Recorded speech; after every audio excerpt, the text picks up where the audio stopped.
Hello, thank you for tuning into my channel. Today I am going to continue discussing something that's really dear to my heart, and that is holistic care and using the chakras as a roadmap to understanding our lives and our health.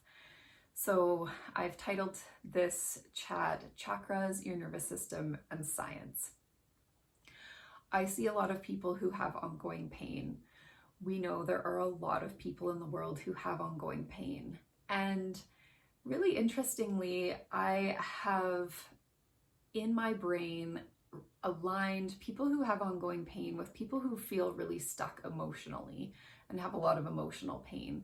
Those two things actually have a lot of links together because you feel stuck, you don't really know where to turn, and looking outside of the box can feel kind of irrelevant, like it doesn't really align with where you're at. So stay with me on this chat today. I'm hoping I can bring you around to just that.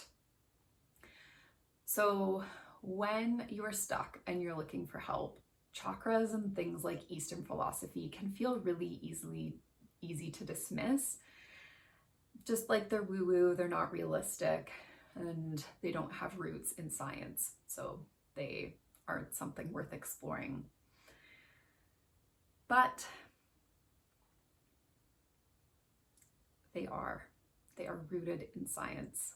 There are deep roots of looking at the body holistically in our scientific research. And the cool thing is, it just keeps getting better. The trouble is, the information is there, but the links are not there. So truly, if you know where to look, there's a lot of wonderful information, but it can be disjointed, as I said, or seem really irrelevant. You might wonder if you're in physical pain, which is what I see a lot, and you go to see a practitioner, why would someone talk to me about my emotions or spirituality when my arm hurts? I have physical pain. I can't sleep. I can't enjoy my life. What does this have to do with laughter or getting out in nature? And believe me, we as clinicians feel it too. There's been a big push to learn about pain science in physiotherapy in the past several years, which is wonderful. It has opened mine and many clinicians' eyes as to how the body actually works and the things that matter when it comes to pain and healing. And they're not really what you think. It has a lot less to do with MRIs and a lot more to do with managing your emotions.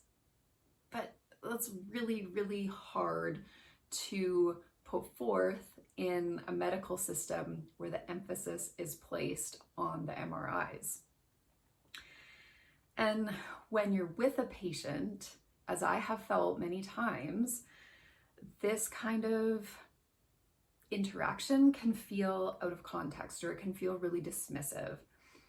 When you start telling patients that laughter, sex, exercise, and spirituality will help them with their pain, well, I'm sorry, but you sit with someone who is literally in so much pain, they can't sleep in their bed, they can't hold their baby, they can't do their job. Someone in real physical pain who's here to see you for help with that. They're not here to see you for a talk on spirituality.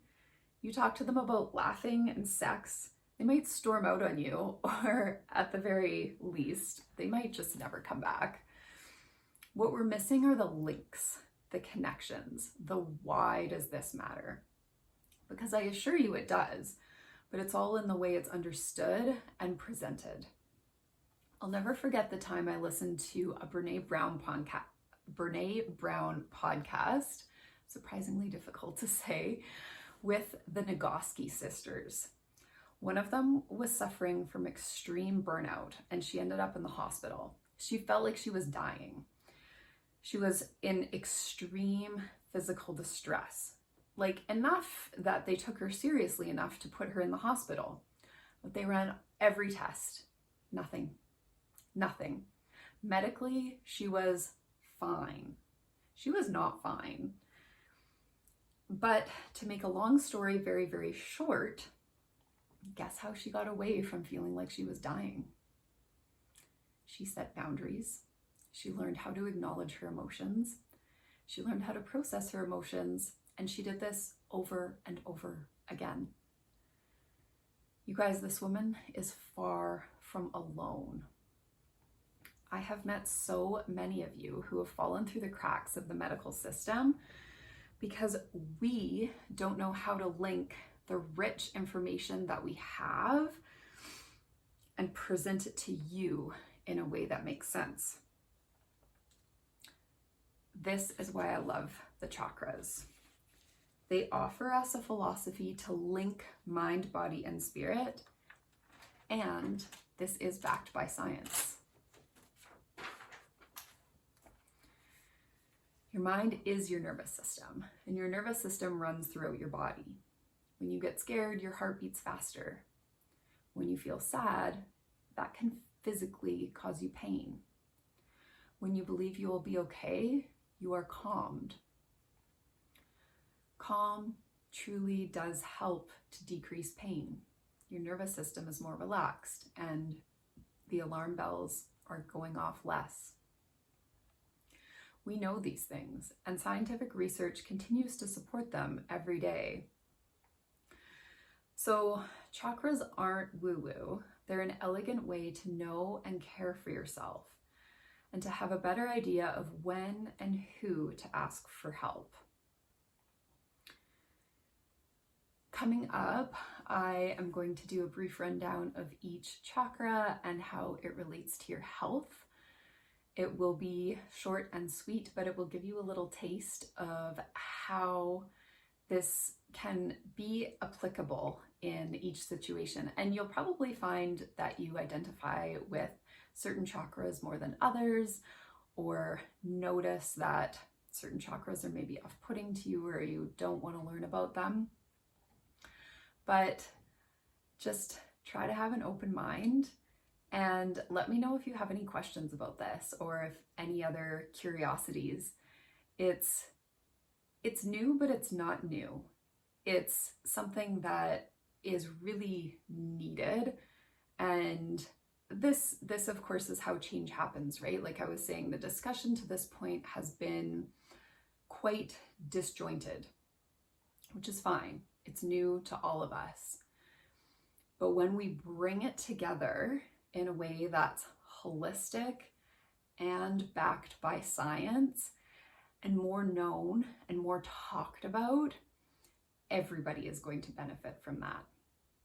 So if you like this video, please hit like below. If you don't want to miss this mini chakra series that's coming up, hit subscribe. And if you know a little bit about the chakras already, maybe comment which chakra you are most excited to learn about. All right, take wonderful care of yourself. We'll see you next time.